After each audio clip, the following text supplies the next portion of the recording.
ॐ नमः सिद्धिभ्यः। ॐ नमः सिद्धिभ्यः। ॐ नमः सिद्धिभ्यः। निर्मल ज्ञान परिठिया कम कलंक डएबी। अपाल दौजेड़ परू ते परमा पड़वेबी। सब करम मलका हर प्राप्त कर निज आत्मा। जो लीन निर्मल ध्यान कर निकल परमात्मा। संतप्त मानस शांत हो जिनके गुणों के गान। वे वर्तमान महान जिन विचरे हमारे ज्ञान। योग सार प्रवचन गाथा नंबर 9। परमात्मा का स्वरूप। बहिरात्मा, अंतरात्मा और परमात्मा, तीन तरह की आत्मा की चर्चा यहाँ पर आई है। उसमें से अब परमात्मा का स्वरूप चल रहा है। पृष्ठ क्रमांक 15। भगवान के ज्ञान में तीन काल तीन लोग ज्ञात होते हैं। ऐसी सर्वज्ञ दशा का स्वीकार द्रव्य स्वभाव पर दृष्टि गए बिना होगा ही नहीं। भगवान आत्मा की एक समय की ज्ञान की पर्याय इतनी महान है कि तीन काल तीन लोग को युगपत जाने। ऐसी ज्ञान की पर्याय को स्वीकार क्या राग कर सकता है? क्या राग के आश्रय से आत्मस्वरूप स्वीकार होगा? पर्याय में स्वीकार होता है, परंतु क्या पर्याय के आश्रय से स्वीकार होगा? सर्वज्ञ स्वभावी आत्मा का आश्रय लिए बिना पर्याय में सर्वज्ञ पने का निर्णय नहीं होता। सर्वज्ञ स्वभावी आत्मस्वरूप का निर्णय होते ही उसे क्रमबद्ध पर्याय का निर्णय हो जाएगा और वीतराग पर्याय भी प्रकट हो जाएगी। इसका नाम पुरुषार्थ है। पुरुषार्थ का अर्थ जमीन खोदना या भार ढोना नहीं है। अंतर की दशा जो पर कर्तृत्व रूपा थी वह अकर्तृत्व रूप ज्ञाता रूप हो गई। वास्तव में यही पुरुषार्थ है। ये चर्चा परमात्मा की चल रही है। वास्तव में परमात्मा का क्या स्वरूप है? तो कहते हैं कि जो परमात्मा है वो समस्त विकारों से रहित है। उसमें किसी भी प्रकार का विकार नहीं है। समस्त प्रकार के मोह राग देश कसाय का अभाव हो गया है और जिनके सर्वज्ञपना केवल ज्ञान प्रकट हो गया है। जो सारे लोकालोक के समस्त पदार्थों को, उनकी समस्त पर्यायों को, भूतकाल की, वर्तमान की और भविष्य की समस्त पर्यायों को एक साथ युगपत जानते हैं, ऐसे परमात्मा होते हैं। और वे परमात्मा कोई पंथ संप्रदाय जाति से नहीं बनते।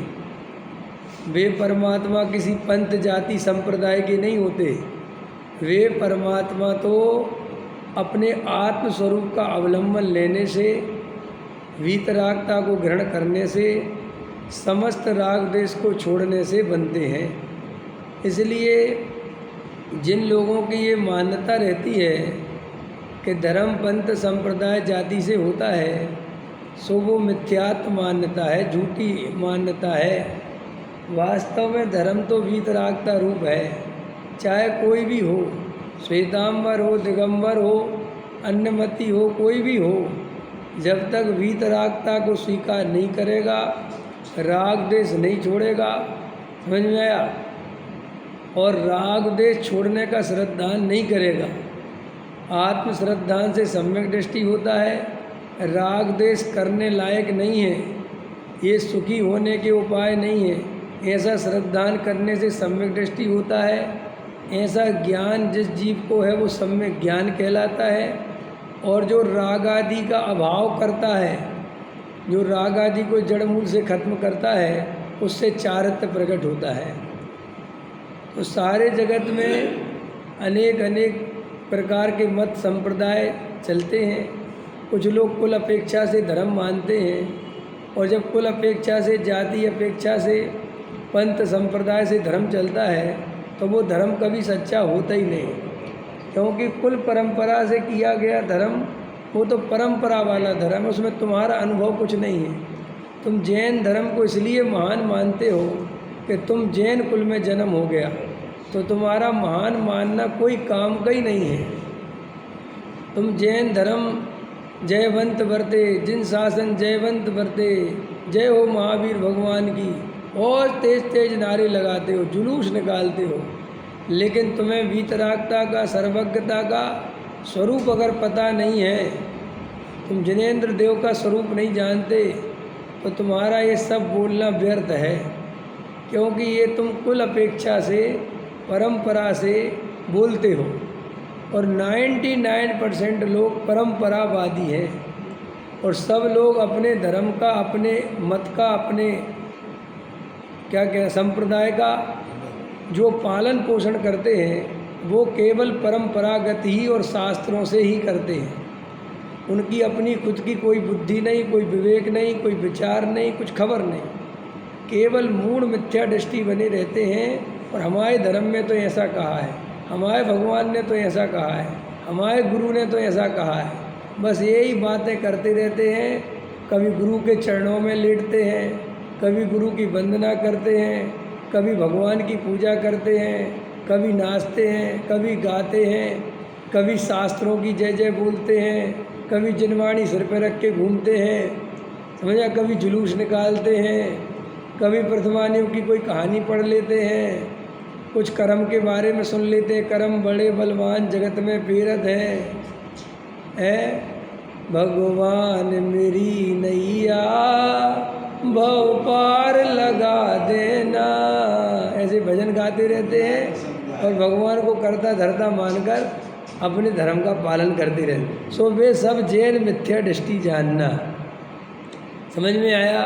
उन्हें कोई धर्म की खबर नहीं है। ऐसे ही ये हमारे गुरु हैं, ये हमारे पंथ के गुरु हैं, उनकी सेवा करता है, उनके पीछे दौड़ता है। और जो दूसरे पंथ के गुरु हैं, जो हमारे गुरु, लेकिन गुरु क्या होता है इसका स्वरूप ही नहीं जानता। समझ में आया? दिगंबर दिगंबर गुरुओं के पीछे दौड़ता है, अन्नमति अन्नमतियों के पीछे दौड़ते, श्वेतांबर श्वेतांबर, किसी को पता नहीं गुरु माने हमारे गुरु, हमारे भगवान। महावीर किसके भगवान है? हमारे भगवान। क्यों तुम्हारे क्यों है? भैया हम जैन कुल में, हम जैन ही हैं। आया समझ में?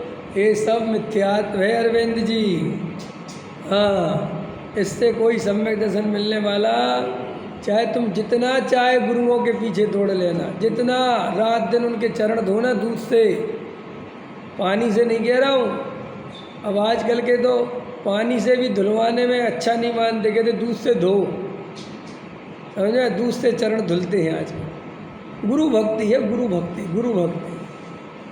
भाई सच्चे मोक्ष मार्ग में ऐसी गुरु भक्ति तो है नहीं। देव शास्त्र गुरु निमित्त मात्र है, और निमित्त का उतना ही आदर भाव है, उतना ही भक्ति है कि अपने आत्मा को ना भूल जाए, तभी तक भक्ति है। और आत्मा को भूल कर गुरु के चरणों में लोटा रहे, बस हमारे तो भैया गुरु महाराज सब कुछ है, ये मुक्ति दे तो दे, नहीं दे तो नहीं दे, हम तो बस इनकी आज्ञा का पालन करते हैं। ये जिन शासन जैन धर्म में जिनेंद्र देव की आज्ञा का पालन भी कैसे करा जाता है? जिनेंद्र देव ने कहा है तो आज्ञा से मान लेते हैं, उनने जो कहा वो मान लो, शास्त्र में जो लिखा वो मान लो। तो लिखा है टोडरमल जी ने, ये आज्ञानुसारी व्यवहाराभासी मिथ्या दृष्टि, ऐसा। हाँ, बड़ी आज्ञा मानता है, बहुत आज्ञा मानता है, कि हमारे शास्त्रों में लिखा है मर जाना, लेकिन कुगुरु कुदेव को धर्म का सेवन तो मर जाएंगे, लेकिन अन्य मति के साधु को नहीं पूजेंगे। समझ में आया कि नहीं आया? श्वेतांबर साधु को नहीं पूजेंगे, अन्य किसी साधु को नहीं मर जाएंगे। तो कहाँ से सीखा? क्या समझते हो साधु के बारे? हम ये समझते कि हमारे साधु नहीं है। तो आज्ञा मानी कि नहीं मानी भगवान की? मानी ना, शास्त्र में लिखा था ना, है हम उधर नहीं जाएंगे, हम इधर नहीं जाएंगे। ऐसा आज्ञा मानता है, आज्ञा प्रधानी, बड़ा प्रसन्न रहता है, बड़ा अपने आप को बड़ा कट्टर करता है। कट्टर कट्टरता समझते हो एकदम? हम भाई साहब ये विवेक जी इतना स्वाध्याय करते हैं, समझ में आया?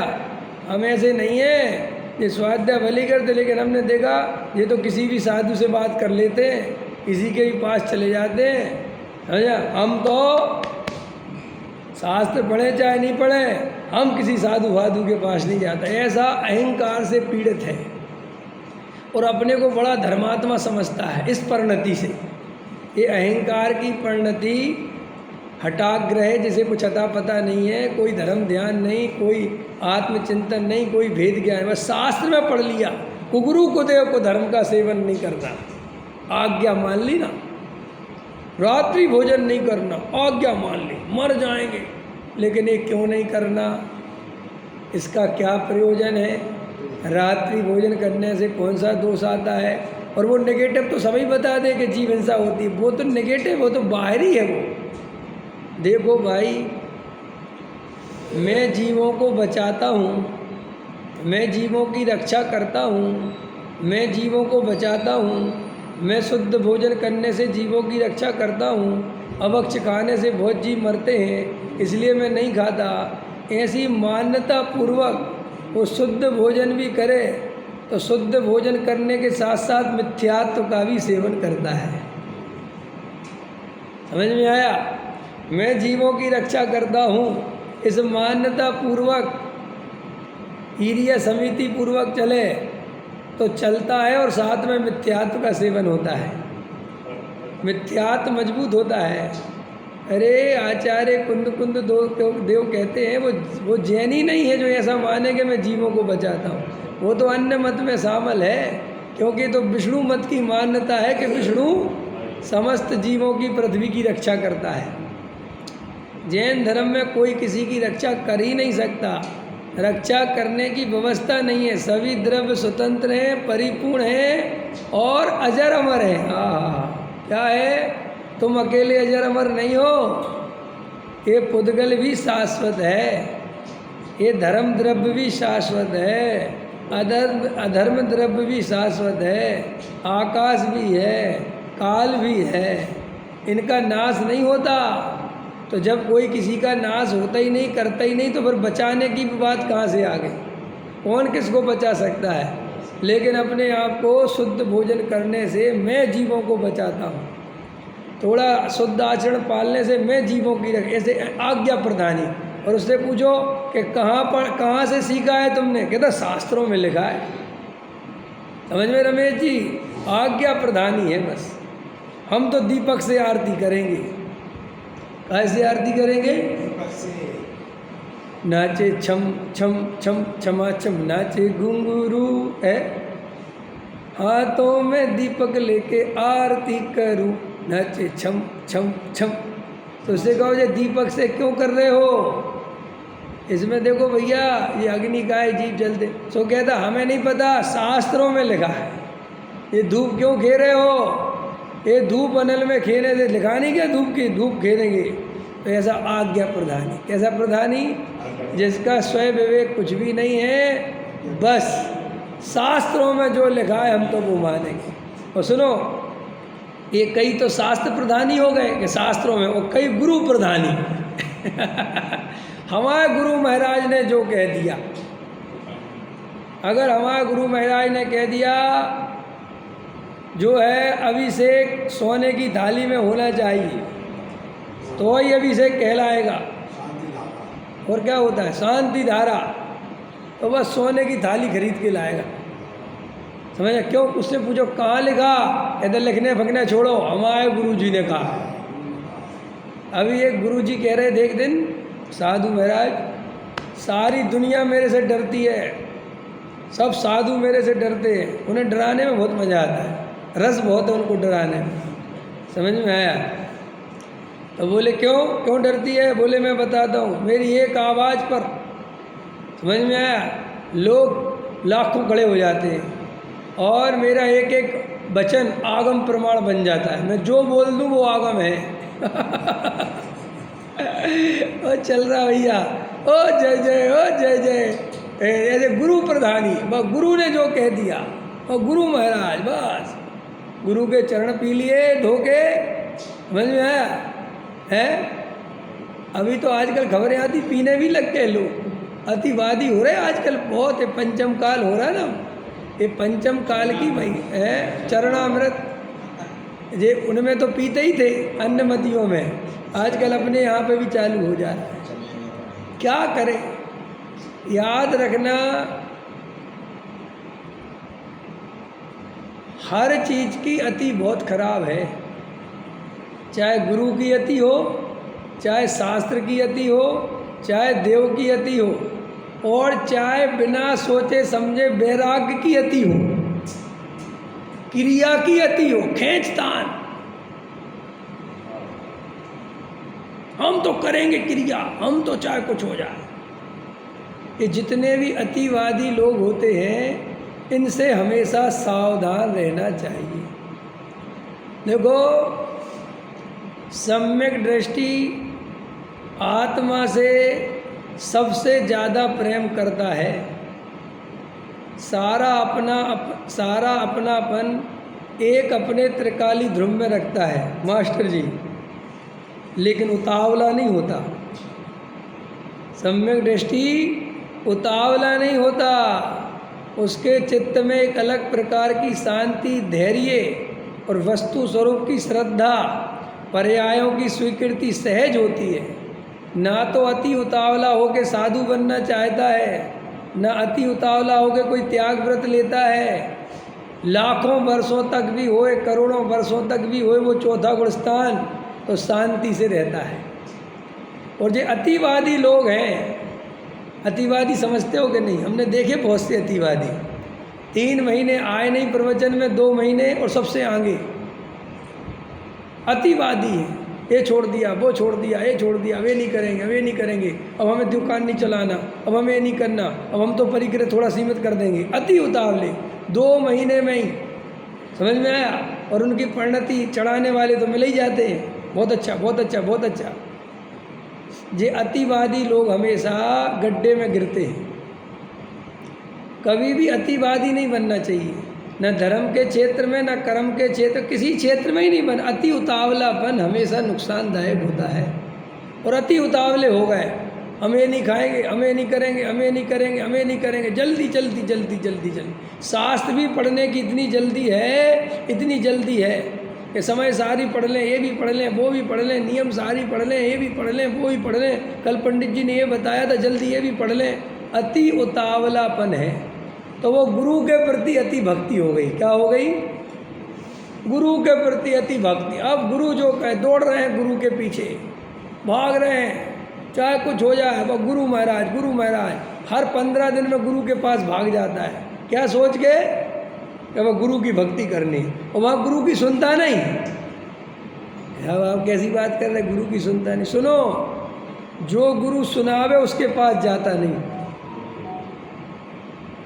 जो सत्य बात बतावे उसके पास तुम्हें भीड़ कभी ज़्यादा नहीं मिलेगी, क्योंकि जनता को सत्य नहीं चाहिए, जनता को तो हल्ला चाहिए, जनता को तो जय जय चाहिए, रामलीला चाहिए जनता को सत्य नहीं चाहिए। और जो सच्चा साधु है, जो सच्चा गुरु है, उसे भीड़ नहीं चाहिए। तो दोनों की नहीं बन रही ना भाई। भीड़ कैसा साधु चाहती है? चमत्कारी, तंत्र मंत्र करने वाला, ख्याति प्राप्त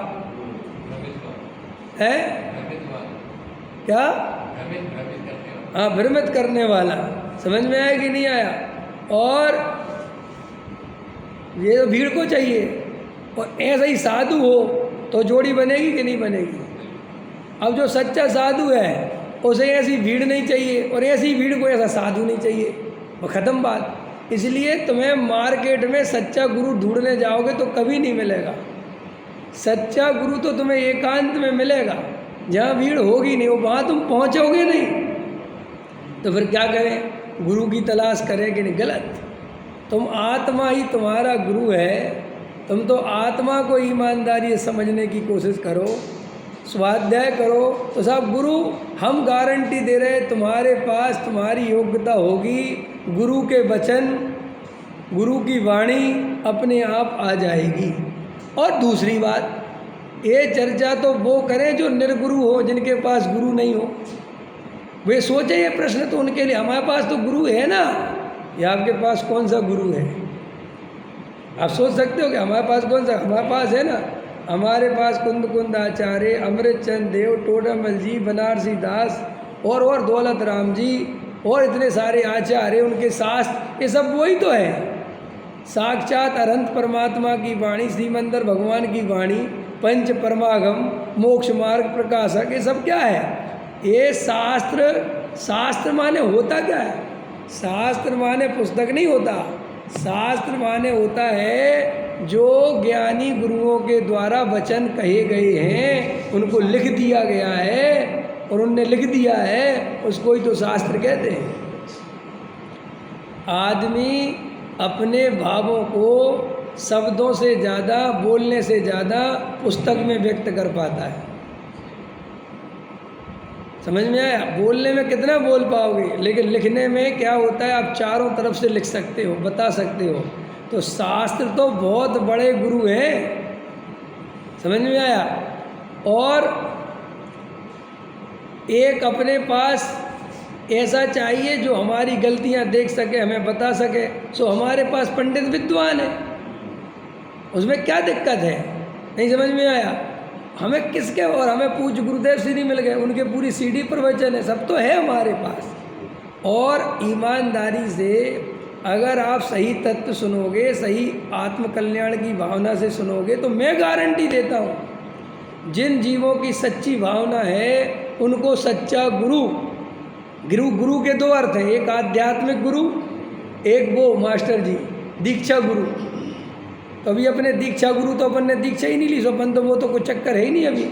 अभी आध्यात्मिक गुरु अपन को मिल जाते हैं अगर सही रुचि आत्मा की हो तो एक तो गुरु किसी को भी बनाओ या किसी को ही मानो, लेकिन गुरु की अंधी भक्ति नहीं करना। जैन धर्म में गुरु की अंधी भक्ति, शास्त्र की अंधी भक्ति, भगवान की अंधी भक्ति नहीं है। यहाँ तो भगवान को भी नमस्कार परीक्षा करके करेंगे कि तुम्हारा नमस्कार बड़ा कीमती है। तुम अपने आप को क्या समझते हो? भगवान को नमस्कार भी उनकी परीक्षा करके करोगे? हाँ करेंगे, क्योंकि बाजार में असली भगवान से ज़्यादा नकली भगवान बहुत है। परीक्षा करने से वैल्यू घट नहीं जाती, याद रखो। परीक्षा करने से तो आपकी जागृति बढ़ जाती है और आप भगवान के प्रति कितने संवेदनशील हो। आप चाहे जिसको नमस्कार नहीं कर रहे हो, इसका मतलब आप भगवान के प्रति बहुत संवेदनशील हो ना, कि चाहे जिसको नमस्कार नहीं करना। और तुम जब परीक्षा करके जिनेंद्र देव को, वीतरागी परमात्मा को नमस्कार करते हो, तो वो ही वास्तव में सच्चा नमस्कार है। एक बात बताओ, जो चाहे जिसको नमस्कार कर देता हो, उसके नमस्कार करने की कीमत है? जो आदमी हर किसी की तारीफ करता हो, रोड चलते जो मिले उसी की तारीफ करता है, और वो तुम्हारी तारीफ करे तो तुम प्रसन्न होगे? तुम्हें अच्छा लगेगा? तुम कहोगे ये आदमी दो कौड़ी का आदमी है, ये चाहे जिसकी तारीफ करता रहता है, इसका क्या मतलब है? ऐसे ही जो आदमी गृहीत मिथ्या दृष्टि हैं, जो सबको नमस्कार करते रहते हैं, उनके नमस्कार की कोई वैल्यू नहीं है। इसलिए महाराजों को भी इतनी जनता नमस्कार करती है, इसमें आनंद नहीं है। लेकिन एक सोनगढ़ी अगर उनको नमस्कार नहीं करे तो उन्हें बहुत कसाय हो जाती है। क्यों महाराज, लाखों की जनता तुम्हें नमस्कार कर रही, और अगर एक मुमुक्षु ने तुम्हें नमस्कार नहीं किया तो कौन सी आफत आ गई? तो बताओ, महाराज भी जानते हैं कि असली नमस्कार तो इसी का है।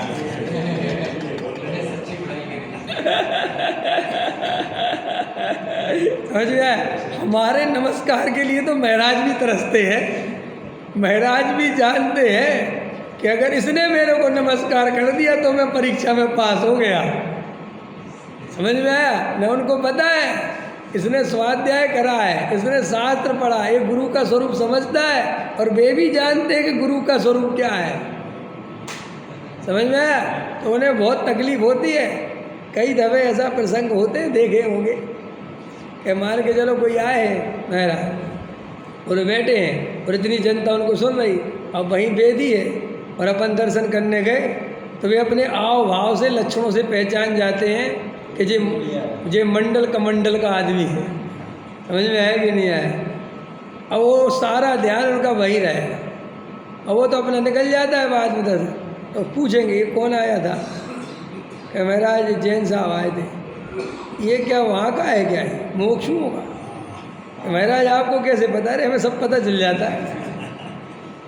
आपके इतनी जनता ये नहीं इसने नमस्कार नहीं किया, उसके नमस्कार के पीछे पड़े हैं। और जो सच्चा साधु हो वो कभी नमस्कार के पीछे पड़ता नहीं, और जो नमस्कार के पीछे पड़े वो सच्चा साधु होता नहीं। ये तो प्रत्यक्ष कसाय हो गई ना। जो दूसरों को अपने सामने झुकाना चाहे उसे साधु नहीं कहते, तो दुष्ट पुरुष कहते हैं, दुर्जन कहते, दुर्जन। समझ में आया? मेरे को नमस्कार करो। ये लोग इतना पैसा क्यों कमाते हैं पता है आपको? कि दुनिया मुझे नमस्कार करे। नमस्कार कर दे के ही नहीं होता कि बोले सलाम करें, हाँ तुम्हारी भाषा में सलाम करें, है सलाम करो प्यारे, रुपये वाले को सलाम करो प्यारे। तो रुपया क्यों कमाता है? कि सलाम करे। बड़ा क्यों घर क्यों बनवाता है? कि दुनिया थोड़ा झुक के निकले बड़े साहब हैं। ये बड़े बड़े पद क्यों चाहिए? ये कुर्सियाँ क्यों चाहिए? दूसरों को झुकाने के लिए। और कोई कारण थोड़ी है इनमें, कोई सोना थोड़ी लगा, और वो दूसरे लोग आके बाबूजी सलाम, गुरुजी, उस पर प्रसन्न रहता है। ऐसे ही तू साधु बन के दूसरों को झुकाना चाहता है तो तू उनसे कोई ज़्यादा अच्छा नहीं हो गया, तू वो ही परिणति वाला है। वे सामग्री जोड़कर दूसरों को झुकाना चाहते हैं, तू सामग्री छोड़कर दूसरों को झुकाना चाहता है। तू इस बात से अहंकारी है कि मैं साधु, और वो इस बात से अहंकारी है कि मैं सेठिया।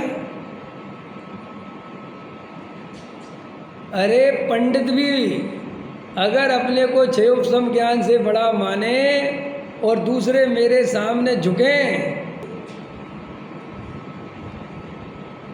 क्योंकि वो पद अच्छा है लेकिन उस पद की गरिमा बहुत बहुत है, इसलिए उस पद पे जो भी जाए उसकी महिमा, उसकी जो स्थिति है उस पद की, परम पद है ना वो, पंच परमेष्टि वाला पद है ना वो। और पंच परमेष्टि में परमेष्टि की परिभाषा क्या है?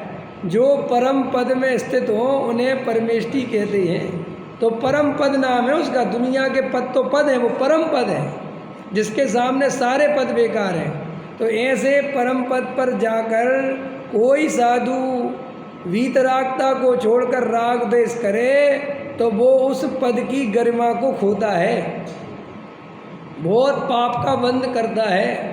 टोडामल जी साहब ने तो लिखा है, ऊंचा पद रखकर नीचा काम करे तो नरक निगोद का पात्र है।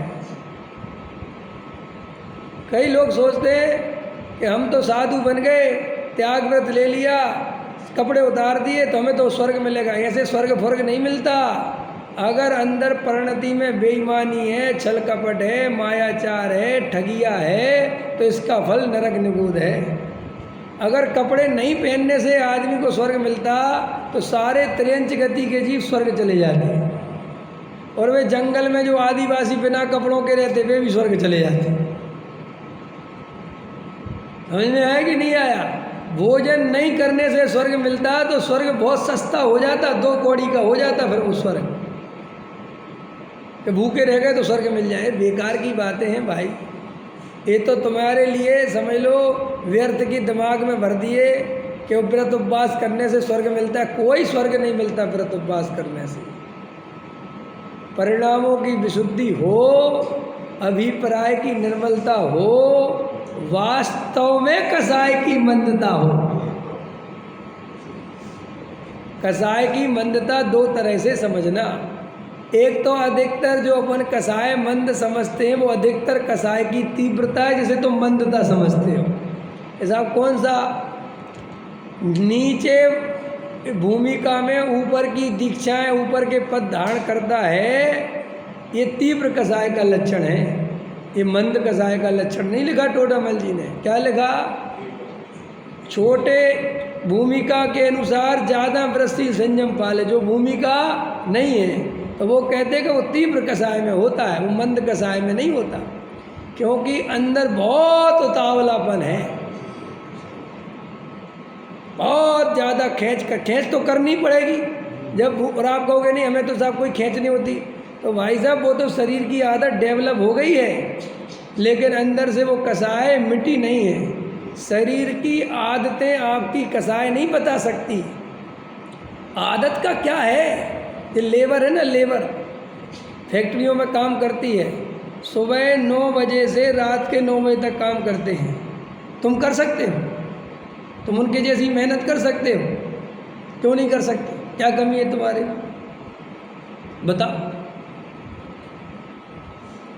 वे बस इतनी सी बात है। कमी ये है कि तुमने किया नहीं, तुमने प्रैक्टिस नहीं करी, तुम्हारे सिर पे बीती नहीं, वरना तुम भी करते। उसमें क्या है? किया ही है ना। देखो ये लेडीज होती है ना जो काम करने वाली, मेरी फैक्ट्री में भी आती हैं, सुबह 9 बजे आ जाती हैं और रात के 8:30 बजे तक लगी रहती है। दिन भर काम करती हैं, करो करो करो लगे रहते हैं। और सुबह बेचारे 5 लोगों का, 7 लोगों का, 8 लोगों का खाना बना के आती हैं। समझ में आया? और वो भी कोई तुम्हारी जैसी अच्छी रसोई नहीं है, कोई व्यवस्थित उनके पास सामान नहीं है। एक कमरे में ही रहते हैं, और वो ऐसा कमरा कि जिसमें सूरज की एक किरण ना पहुँचे। उजाले में नहीं रह पाते ये लोग, क्योंकि जो गली कूचों में ऐसे, मैं तो कभी कभार जाता हूँ भाई साहब, देख के आता हूँ, मैं तो हिल जाता हूँ। वहीं पे गली कूचों में क्या है, जहाँ सूरज नहीं पहुँच रहा है, वहाँ उन लोगों ने ऐसी बिल्डिंगें बना रखी, छोटे छोटे से कमरे, और जर्जर बिल्डिंगें भी पुरानी बनी हुई हैं, और उसमें एक एक कमरे निकाल रखे हैं, और लेट बाथ कॉमन बना रखे हैं 3 4 5 ऐसे सामने, और एक कमरे में 6 आदमी भर देते हैं। समझ में आया? एक कमरे में पूरी फैमिली, 3 बच्चे, पति पत्नी, किसी के 4 बच्चे, पति पत्नी, ठीक ना, इतना बड़ा इतना बड़ा इतना बड़ा ऐसे। और उसका किराया 3000 3,500 ऐसा किराया देते हैं वो लोग, 4000 तक देते हैं। और जहाँ सूरज आता ही नहीं, अब वो वहीं पे अपना, और एक ही बल्ब देते हैं, और एक ही टिमटिम सा पंखा देते हैं, और उसके 200 रुपये लेते हैं। समझ में आया? और उसी में वो बना के रोटी उतने लोगों का करके, कपड़े धो धा के, जो भी गृहस्थी होती है करूँ के सबका, समझ में आया? और अपने पति का वो टिफ़िन भी बना के दे के काम पे जाती है, और यहाँ बिल्कुल लगी रहती है। और खाने में क्या खाती है भाई साहब?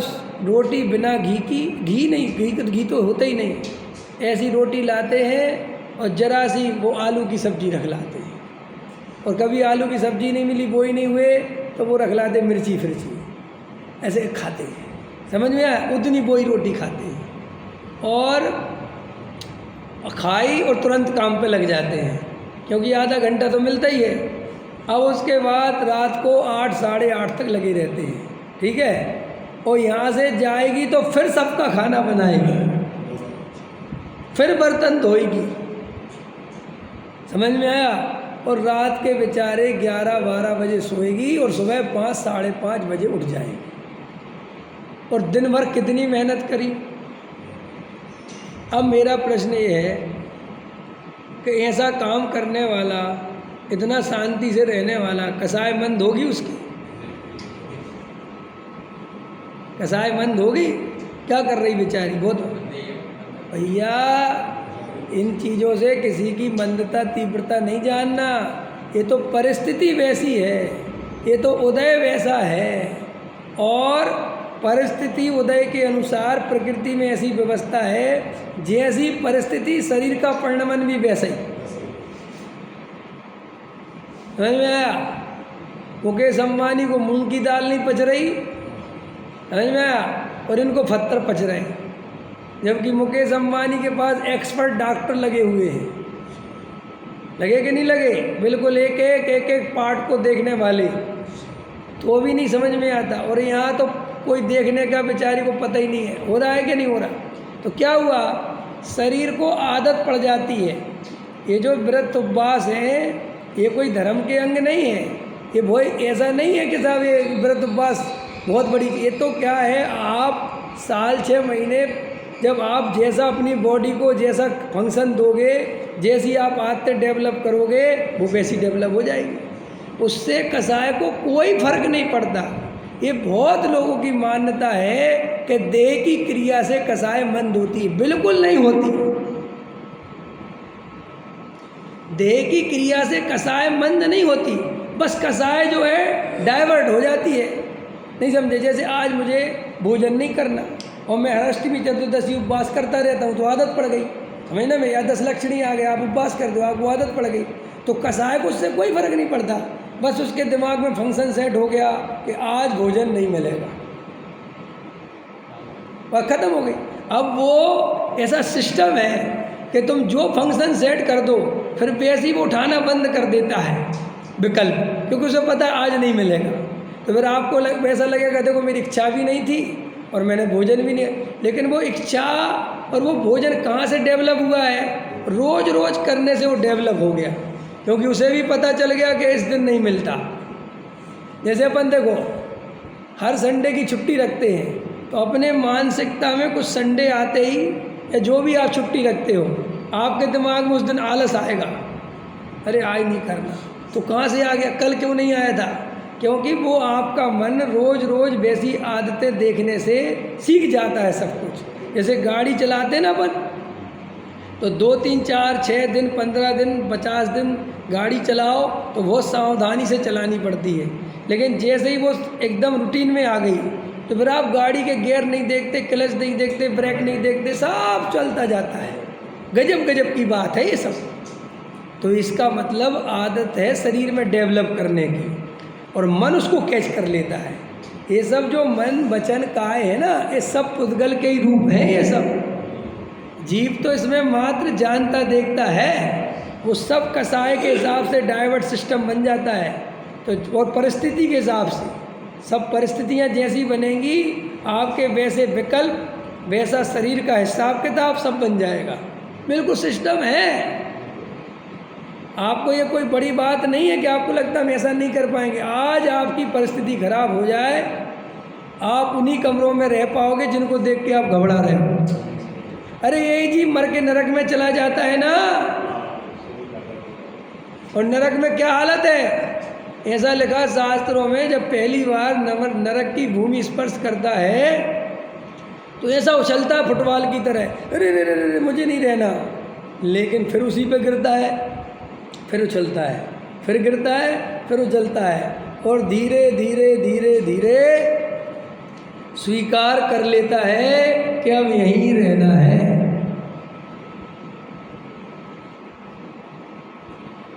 तो ऐसे ही ये बाहरी क्रियाएं हैं कि तुम जैसी डेवलप करते जाओगे, जैसे देखो और कई आते तो मैं समझा सकता हूँ ताकि तुम्हें समझ में आए। जैसे कोई आदमी दीपक से, अब तुम लोग लौंग नहीं लेते ना आजकल, है ना, अब तो लौंग नहीं लेते। तो पहले जब शुरू में लौंग नहीं होगी, जब हटाई होगी तो याद आती होगी लौंग की, लौंग नहीं है, लौंग नहीं है, ठीक है। 2 4 10 दिन नहीं हुआ होगा, फिर एकदम माइंड सेट हो गया कि लौंग नहीं है, बात खत्म हो गई, अब लौंग की याद नहीं आएगी। आप जो भी जैसे पहले दीपक करते थे ना, दीपक है तो दीपक की याद आती है, तो चली जाई। जो आदत डेवलप कर ली आपने 10 लक्षण में अगर डेवलप कर ली कि मैं तो उपवास करना ही करना है, तो हो जाए, कोई बड़ी बात नहीं। लेकिन श्री गुरु कहते इससे कसाय की न मंदता का कोई संबंध है, न अभाव का कोई संबंध है। आप ऐसा आचरण पाल सकते हो कि आपके आचरण से लोग आपको धर्मात्मा समझें, आपको नमस्कार करने लगे, और अंदर तुम जैसे थे बिल्कुल वैसे ही रह सकते हो।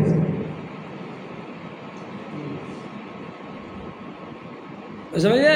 तो जो हमारे पास जो लेबर आती है, हम देखते हैं भैया ऐसे तो उन पर करुणा आती है, अरे कितनी मैं, लेकिन उनसे आप बात करो थोड़ी देर और फिर उनके तुम भावों को देखो तुम, फिर तुम्हें पता चलेगा बाप रे बाप कि तो कितनी कसाई चलती है। ऐसे ही तुम किसी की क्रिया से जजमेंट मत करो। ये क्रियाएं फ्रियाएँ तो भाई साहब शरीर की हैं, और ये जैसी रोज़ आदमी रूटीन करेगा वो कुछ ही दिन में सेट हो जाएंगी। आप समझ रहे हैं? बिल्कुल पकड़ना ये बात अच्छे से, ये बिल्कुल सिस्टम है, निमित्त नैमित्तिक संबंध है। ऐसे ये निमित्त नैमित्तिक संबंध नहीं हो तो जीव को मोक्ष हो जाता। ये निमित्त नैमित्तिक के संबंध तो ऐसे हैं जिससे भ्रम ये होता है कि मैंने किया। ऐसा लगता है ना मैंने किया, तुमने कुछ नहीं किया, जो है वो हो ही रहा है। तो गुरुओं की आज्ञा में बस गुरु की आज्ञा मानेंगे, गुरु की आज्ञा मानेंगे, ये ठीक नहीं। तो मैं कल समझा रहा था कि तुम्हें तो अंदर की तैयारी करनी चाहिए, अंदर में एकाग्रता, अंदर में स्वरूप की तन्मयता, भेद ज्ञान, तत्व निर्णय, इनमें उपयोग लगाना चाहिए। कई लोग ये सोचते हैं कि दिगंबर धर्म भी एक पंथ संप्रदाय है। नहीं, वे क्रिया कांड भले ही पंथ संप्रदाय हो सकते हैं, वे भले ही बदलते रहते हैं, लेकिन जो मूल परंपरा है, जो मूल वस्तु का स्वरूप है, वो दिगंबर ही है। क्योंकि पूरी प्रकृति ही दिगंबर है। कपड़े पेड़ कपड़े पहनता है, त्रियंच गति के जीव कपड़े पहनते हैं? बोलो जल्दी, नहीं पहनते ना, व्यवस्था है ना प्रकृति की। तो भाई साहब हमने कपड़े कब पहने? जब हम पैदा भी हुए थे तो कपड़े शायद पैदा नहीं हुए थे।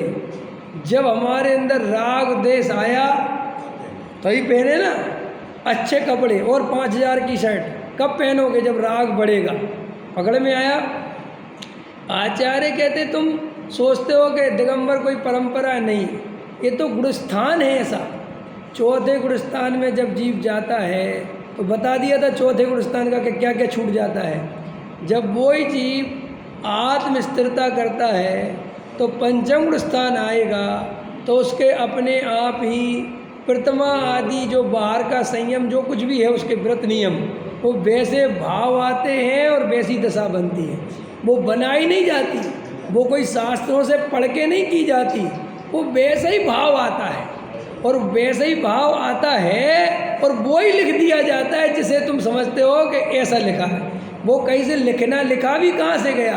अंदर से लिखा गया है।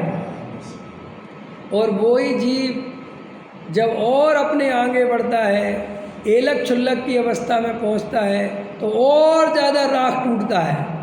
तो कपड़े भी क्रम से छोड़ता कि नहीं? ऐसा थोड़ा ही है। और देखो राग, और एकदम से पूरा ही राग छूट जाए तो नग्न दिगंबर खड़ा हो जाता है। तो नग्न दिगंबर मुनिराज के साथ दिगंबर ही पने से मोक्ष होगा, बात इसकी नहीं है। अगर कपड़े का भी राग रहेगा पहनने का तो मोक्ष कैसे होगा ये तुम बताओ ना भाई। एक समझे नहीं आप मेरी बात भाई। आप अगर कोई भी चीज़ क्रिया हो रही है तो उसका निमित्त नैमित्तिक संबंध है ही ना। आपने अगर कपड़े पहने हैं तो कपड़े पहनने का विकल्प आया ही होगा, तब तो पहने हैं न। कैसे पहन लेते? तो कपड़े पहनने का राग शेष है तो भाई साहब मोक्ष नहीं हो सकता। अरे आचार्य पद में रहे तो आचार्य पने से मोक्ष नहीं होता। तो बोले क्यों नहीं होता? तो बोले शिष्यों का राग रहता है, विकल्प रहता है, प्रायश्चित देने का, समझ में आया, संग संचालन का विकल्प है ना। तो विकल्प से मोक्ष नहीं। इतना सा राग आ गया। और प्रथमान युग से देखना है तो नकुल और सहदेव को राग आया जरा सा तो मोक्ष रुक गया ना। तो फिर कपड़े पहने पहने मोक्ष कैसे हो सकता है? तो बहुत कॉमन सेंस की बात है, आप समझ गए। तो दिगंबर धर्म कोई कुल अपेक्षा से नहीं है, जातिवाद नहीं है, वो कोई परंपरा से नहीं है, वस्तु का स्वरूप है भाई। देखो भाई, जैसे हिंदू मुस्लिम सिख ईसाई सबके घर में नमक खारा है, सबके घर में अग्नि में उछड़ता है, सबके घर में नींबू खट्टा है कि नहीं? सबके शरीर वही हार्ट मांस मज्जी वही बने हुए हैं। ऐसा तो नहीं है कि जैनियों के ब्लड ग्रुप अलग होते हैं, उनके अलग होते हैं। ऐसा है क्या? सब होता है कि नहीं होता? अरे बोलो, क्या गजब का स्वरूप है भाई साहब। तो फिर हमें जाति कुल अपेक्षा धर्म नहीं मानना, ये हमारे गुरु हैं ऐसे मानकर गुरु नहीं मानना। नहीं नहीं नहीं, हमारे और तुम्हारे की बात नहीं भाई। जो सच्चे वीतरागी गुरु हैं वे ही हमारे गुरु हैं। जो मोक्ष मार्ग बतलाते हो वे हमारे गुरु हैं। हमें क्या लेना देना कि साहब ये गुरु हैं 50 उपवास करते हो, हमें क्या लेना देना? हमारा उपवास से कोई भला होने वाला नहीं है। हम किसी गुरु को इसलिए नहीं पूछ सकते कि 50 उपवास करते हैं। हम किसी गुरु को इसलिए नहीं पूछ सकते कि साहब जे 6-6 दिन तक एक पैर पे खड़े रहते हम क्या कर सकते? भाई तुम्हारे पैर पे खड़े रहने से हमारा तो भला हो नहीं जाएगा, तुम्हारे भोजन नहीं करने से हमारा भला तो हो नहीं जाएगा। हमें तो वीतरागता का मार्ग बता सकते हो क्या? आत्मा की बात सुना सकते हो क्या? सच्चा मोक्ष मार्ग बता सकते हो तो हम सुनेंगे। और हाँ सुनेंगे, और उससे अगर हमारे अंदर वो प्रतीति आई और फिर आपके प्रति जो भाव बनेगा वो हम आपकी सेवा भक्ति में जो करेंगे। लेकिन हम गुरु मानने के लिए गुरु मानेंगे, ये तो हमारे बस की है नहीं। समझ में आया? हम तो सीधी सी बात है। और दूसरी बात भैया, देव शास्त्र गुरु निमित्त होते हैं काय में? अरे बोलो, काय में होते हैं देव शास्त्र गुरु निमित्त? सम्यक दर्शन में, आत्मा की बात बताने। तो हमें आत्मा की बात मिल गई, अब सहजता से देव शास्त्र गुरु मिले तो पूज लेते हैं, नहीं मिले तो परेशान नहीं होते, क्योंकि हमारा तो काम हो गया। भाई गुरु की तलाश कौन करे? जैसे काम नहीं हुआ हो, मोक्ष मार्ग नहीं में, हमें तो मिल गया, हम क्या गुरु की तलाश करें? और जहाँ गुरु होंगे, सच्चे गुरु होंगे, सो उनको हम परोक्ष रूप से रोज नमस्कार कर देंगे। करते कि नहीं करते? मास्टर जी कैसे करते हो? हैं? नमो लोए सब सावड़म बोलते और दिन में 10 दफ़े बोलते। तो हम तो लोग के सभी साधुओं को नमस्कार करते, लेकिन सभी का अर्थ वीतरागी साधुओं को। समझ में आया? कौन कहता है हम साधुओं को नमस्कार नहीं करते? लेकिन तू रागी देशियों को नमस्कार करने को नमस्कार समझता है, सो वो तेरी गलती है, हमारी तो है नहीं। हम तो देव शास्त्र गुरु पूजा भी रोज करते हैं, करते कि नहीं करते? देव शास्त्र गुरु को अर्घ देते हैं अगर पूजा नहीं करें तो, लेकिन हमारा तो गुरु को अर्घ रोज ही जाता है, और जो सच्चे गुरु हैं उन तक पहुंच जाता है। इसलिए हमें उनके पास जाने की जरूरत नहीं है। जब हमारे यहाँ भाव वंदना होती कि नहीं होती? कि द्रव्य बंद नहीं होती है? ये तुम बोलते हो ना, भाव पूजा भाव वंदना, त्रिकाल पूजा त्रिकाल वंदना, करे करावे भावना भावे, ये सब भाव वंदना है। तो हम तो रोज परोक्ष रूप से 2.5 दीप में और सारे जितने दीप है, जहाँ जहाँ मुनिराज हो, सब में अपन को तो वंदन करते हैं। लेकिन तू सोचता है इन कुगरुओं को नमस्कार करने को तू नमस्कार समझता है, तो कुगरुओं को नमस्कार करने से तो नरक निगोच जाते हैं। समझ में आया? इसलिए जो हमारी नज़र में सुगुरु है उसको हम नमस्कार करे बिना रहते नहीं, और जो कुगुरु है उसे नमस्कार करते नहीं। इसमें क्या भाव ही नहीं आता, उसमें हम क्या करें? कि नहीं साहब हमें करवाना हो तो कुगुरु को सुगुरु बना दो, हम कर देंगे। जिस दिन ये राग द्वेष छोड़ देंगे, कसाय करना छोड़ देंगे, उस दिन हम सबसे पहले सबसे आगे हम मिलेंगे। लेकिन हम राग द्वेष कसाय करने वालों को, समझ में आया, कभी भी नमस्कार नहीं करेंगे। कि साहब उनको लाखों की जनता करती है, हमें लाखों की जनता के साथ नरक निगोद नहीं जाना। समझ में आया?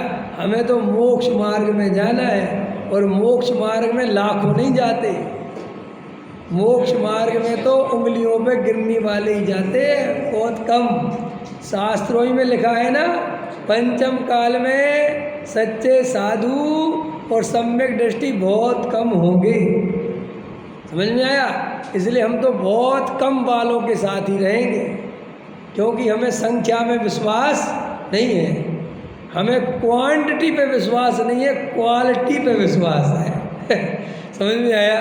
इसलिए भैया किसी को बुरा लगे तो लगे। टोडामल जी साहब कहते हैं हम शराब की निंदा करेंगे तो कलार को तो बुरा लगेगा। भाई शराब जो बेचेगा और शराब की बुराई होगी तो उसे तो बुरा लगेगा, क्योंकि उसके धंधे पे असर पड़ेगा।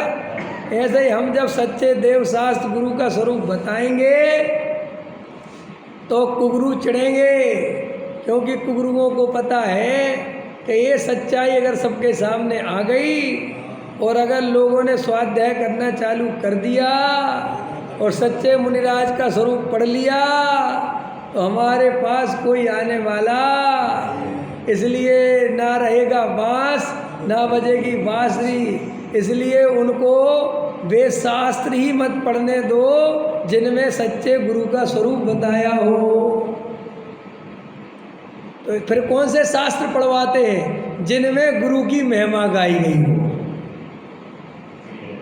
समझ में आया कि नहीं आया? बस उसमें खुश रहते हैं बस। अगर जहाँ सच्चा साधु का स्वरूप पढ़ा है, कोई मोक्ष मार्ग प्रकाशक पढ़ ले, समझ में आया? क्या पढ़ ले?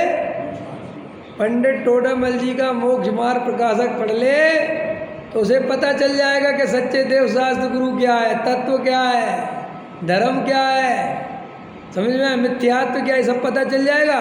इसलिए टोडामल जी का ही निषेध कर दिया, उसे पंडित का ग्रंथ कह कह के हटवा दिया कि पढ़ना ही मत। आज तक कोई ये नहीं बता पाया कि पढ़ना ही मत, ये तो कहते हो, उसमें लिखा क्या है ऐसा जो तुम पढ़ने से डरते हो? पढ़ाते क्यों नहीं लोगों को? खुद बैठ के पढ़ाओ ना, खोलो मोक्ष मार्ग प्रकाशक, खुद खोलो ना, और खोल के जनता के सामने पढ़ के उसकी गलतियां बताओ। हम भी तो सुने कि कौन सी गलतियां हैं उसमें। बस इतना कह के चले जाते हैं कि पढ़ना मत पंडितों का है। ये कोई उत्तर हुआ? और अगर पंडितों का नहीं पढ़ना तो सुनो मेरी बात ध्यान से, अगर पंडितों का निषेध करते हो कि पंडितों का ना पढ़ना सुनना, तो सारी पूजाएं जितनी भी तुम पढ़ते हो, जितने भी विधान तुम पढ़ते हो, वे सारे पंडितों ने लिखे हैं। तो सारे पूजा पाठ विधान हटाओ और महाराजों से लिखवाओ। समझ में आया? क्योंकि वे ध्यानत राय जी भी पंडित जी थे। समझ में? जितनी पूजाएं हैं ना, उठा के उठाओ शास्त्र, ये उठाओ वो जिनवाणी, लाल वाली उठा लो, हमारी वाली पसंद नहीं है तो लाल वाली उठा लो, उसमें पढ़ लो कि कितने कितने पंडितों ने पूजा पाठ विधान लिखे हैं। क्या करते हो रे भाई? एक मिथ्यात्व के वशीभूत होकर ये जीव कितने पाप करेगा? एक मिथ्यात्व के वशीभूत होकर ये जीव कितना झूठ बोलेगा, कितना लोगों को भ्रमित करेगा, कितना पाप का बंद करेगा। भैया हमें तो ये सोच के करुणा ही आती है, यही भाव आता है कि हे भगवान इनको सद्बुद्धि मिले, इनको सच्चा तत्व ज्ञान मिल जाए ताकि ये भी सुलझ जाएं। महाभाग्य से जैन कुल मिल गया, जैन धर्म मिल गया, जिनवाणी मिल गई। और सुनो, ऐसा भी उदय रहा कि अच्छा है कि साधु बने हो, कोई घर गृहस्थी नहीं है, अब जरा सा सच्चा मार्ग मिल जाए तो निहाल हो जाए। लेकिन एक मिथ्यात्व के कारण, एक अहंकार के कारण, एक मानादिक के पोषण करने के कारण निरंतर अनर्गल भाषा, अनर्गल प्रवृत्ति, अनर्गल वाणी, अनर्गल चर्या, समझ में आया? बिल्कुल जैन धर्म के विपरीत बातें, देव शास्त्र गुरु के विपरीत बातें, वीतरागता की चर्चा नहीं होती। इतना दुख होता है मुझे, एक दिगंबर साधु अगर वीतरागता की चर्चा नहीं करे, आत्मा की चर्चा नहीं करे, भेद ज्ञान की चर्चा नहीं करे, अंतरात्मा बहिरात्मा परमात्मा की चर्चा नहीं करे। समझ में आया? सम्यक दर्शन ज्ञान चरित्राणी मोक्ष मार्ग की चर्चा ना करें और केवल नेताओं जैसे भाषण देता फिरे, केवल तंत्र मंत्र की बातें करता फिरे, समाज का केवल मंदिर बनाओ, धर्मशालाएं बनाओ, ये बनाओ, बड़ा मंदिर बनाओ, बस यही बातें करता फिरे, वो सच्चा दिगंबर साधु कैसे हो सकता है? ये तो विचार करना ही चाहिए। समझ में आया? भाई किसी को बुरा लगे तो वो जाने, हम तो निंदा करने के लिए नहीं बोल रहे, हम तो तुम्हें सच्चा साधु का स्वरूप समझ में आ जाए, क्योंकि ये भव बड़ी मुश्किल से मिला है मनुष्य भव, और ये भी कुगुरु कुधर्म की सेवा में चला गया तो चला ही जाएगा। तो जैन धर्म में आज्ञा प्रधानी की भी कोई कीमत नहीं है। जैन धर्म में भी आज्ञा की परीक्षा करके, अनुभव करके उसको स्वीकार करे तो सच्चा जैन ही है। हमारे गुरुजी ने कह दिया और आंख बंद करके मान लिया तो वो मानना भाई साहब। इसलिए तो जैन धर्म अनादि अनंत अनादि निधन धर्म है, इसमें किसी भी प्रकार का अंतराल नहीं है, क्योंकि ये परीक्षा प्रधानी धर्म है। इसमें कोई किसी का कर्ता धर्ता इसलिए मनमानी नहीं है। यहाँ पर तो जिन वाणी और अनुभव की बात है, यहाँ पर किसी के पीछे दौड़ने की बात नहीं है। आज अपना जैन धर्म में लोगों को सच्चा तत्व ज्ञान नहीं है, वहाँ की इसमें माल ही माल भरा हुआ है। भाई साहब ऐसा जैन धर्म है कि जीव अपनी दम पर मोक्ष चला जाए, बोलो, किसी दूसरे की ज़रूरत नहीं है, किसी के पीछे दौड़ने की ज़रूरत नहीं है, किसी की गुलामी करने की ज़रूरत नहीं है। बोलो कितनी बड़ी बात है, विचार करना। सहजानंद